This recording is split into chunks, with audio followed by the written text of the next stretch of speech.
रिमझिम कक्षा 5 पाठ 7 डाकिये की कहानी कंवर सिंह की जुबानी। नमस्ते प्यारे बच्चों, कैसे हैं आप सब। मैं बस ये चिट्ठी ही देख रही। आपने भी देखी होगी ना ऐसी चिट्ठी। कौन लेकर आता है ऐसी चिट्ठियाँ? जी हाँ, डाकिया। और आज हम मिलने वाले हैं एक ऐसे ही व्यक्ति से, डाकिया कंवर सिंह। और उनके लिए मैंने बहुत सारे प्रश्न भी तैयार कर लिए हैं, तो चलो मिलते हैं। और बच्चों, हम पहुंच गए हैं शिमला की माल रोड पर जनरल पोस्ट ऑफिस में। और जैसा मैंने आपको बताया था कि आज हम एक विशेष व्यक्ति से मिलने वाले हैं जिनका नाम है डाकिया कंवर सिंह। बच्चों, इनको सरकार द्वारा पुरस्कार भी मिल चुका है। तो चलो पूछते हैं वो सारे प्रश्न जो मैंने उनके लिए तैयार किए थे। आइए कंवर सिंह जी, बैठिए। तो शुरू करते हैं हम भेंट वार्ता। आप कहाँ के रहने वाले हैं? जी, मैं हिमाचल प्रदेश के शिमला जिले के नेरवा गांव का निवासी हूँ। मेरी उम्र 35 साल है। आपके परिवार में कौन कौन है, इसके बारे में कुछ बताइए। मेरे 4 बच्चे हैं, 3 लड़कियां और 1 लड़का। ये मेरा एक बेटा और भी था। वह मेरे गांव में एक पहाड़ी से लकड़ियां लाते हुए गिर गया, जिससे उसकी मौत हो गई। आपके बेटे के साथ जो हुआ उसका हमें दुख है। आपके इलाके में इस तरह की घटनाएं क्या अक्सर होती हैं? बच्चों, कंवर सिंह जी ने बताया कि उनके इलाके में इस तरह की दुर्घटना होना आम बात है। यहाँ आधे तिरछे रास्तों पर ही चलना पड़ता है, क्योंकि दूसरे रास्ते होते ही नहीं। हिमाचल में हजारों ऐसे गांव हैं जहां पैदल ही पहुंचना पड़ता है।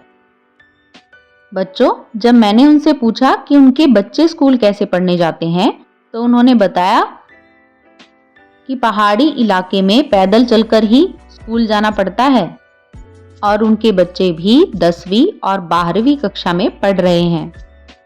मेरे यह पूछने पर कि वो जहां काम करते हैं वहां उनको डाकिया ही कहकर बुलाते हैं, तो उन्होंने बताया कि वो अब पैकर बन गए हैं, पर हैं वह नीली वर्दी वाले डाक सेवक ही।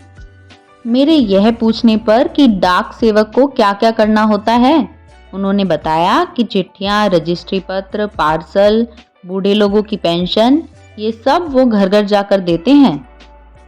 बच्चों, उन्होंने यह भी बताया कि अब तो फोन, मोबाइल, ईमेल वगैरह ये सब साधन आ चुके हैं, पर गांव में जहां संदेश पहुंचाना मुश्किल होता है वहां अब भी डाकिये का सम्मान किया जाता है। बच्चों, उन्होंने बताया कि भारतीय डाक सेवा दुनिया की सबसे बड़ी डाक सेवा है और सबसे सस्ती भी है।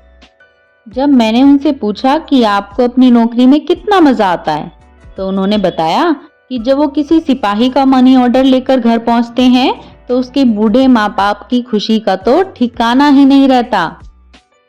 बूढ़े दादा और बूढ़ी नानी तो पेंशन के पैसे मिलने पर बहुत खुश होते हैं। किसी को खुश देखकर उनको कितना अच्छा लगता होगा ना बच्चों। मेरे यह पूछने पर कि क्या वो शुरू से इसी डाकघर में काम कर रहे हैं, उन्होंने बताया कि पहले वो लाहौल स्पीति जिले के किब्बर गांव में काम करते थे, जो हिमाचल का सबसे ऊंचा गांव है। उसके बाद 5 साल तक इसी जिले के काजा में और 5 साल तक किन्नौर जिले में नौकरी की। कितना मुश्किल होता होगा ना बच्चों, ऐसी जगहों पर काम करना जहां टेलीफोन, बस सेवा कुछ भी ना होती हो। उन्होंने यह भी बताया कि किन्नौर और लाहौल स्पीति हिमाचल प्रदेश के बहुत ठंडे और ऊंचे जिले हैं। यहाँ काम करते हुए अपने आप को ठंड से बचाना पड़ता है, नहीं तो स्नो बाइट और गैंग्रीन जैसी बीमारियां हो जाती हैं, जिसमें पैर नीले पड़ जाते हैं। बच्चों, पहाड़ी इलाकों में जहाँ एक गांव दूसरे गांव से 5 किलोमीटर तक दूर है, वहां एक डाकिये का काम करना कितना मुश्किल होता होगा, है ना। बच्चों, चलो उनके साथ भेंट वार्ता का एक और अंश मैं तुम्हें सुनाती हूँ और एक शानदार घटना को हम उन्हीं की जुबानी सुनते हैं। कंवर सिंह जी, एक आखिरी प्रश्न। क्या काम के दौरान कभी कोई खास बात हुई हो जो आप हमें बताना चाहें? जी, एक घटना आपको सुनाता हूँ। मेरा तबादला शिमला के जनरल पोस्ट ऑफिस में हो गया था। वहाँ मुझे रात के समय रेस्ट हाउस और पोस्ट ऑफिस चौकीदारी का काम दिया गया था।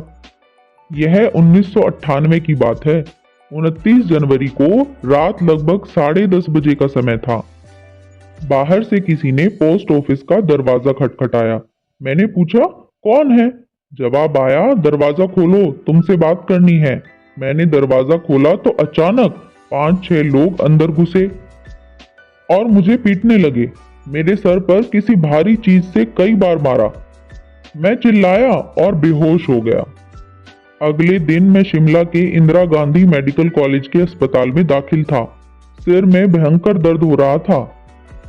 मेरा 17 साल का बेटा भी मेरे साथ था।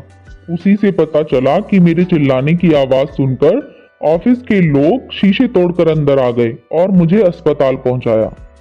मेरे सर पर कई टाके लगे थे और मुझे आज भी एक आंख से दिखाई नहीं देता। सरकार ने मुझे जान पर खेलकर डाक की चीजें बचाने के लिए बेस्ट पोस्टमैन का इनाम दिया। यह इनाम 2004 में मिला और इस इनाम में 500 रुपये और प्रशस्ति पत्र भी मिला। मैं और मेरा परिवार बहुत खुश हैं। आज भी मैं गर्व से कहता हूँ कि मैं बेस्ट पोस्टमैन हूँ। तो बच्चों, कैसी लगी आपको आज की ये भेंट वार्ता? मिलते हैं एक नए पाठ के साथ। तब तक के लिए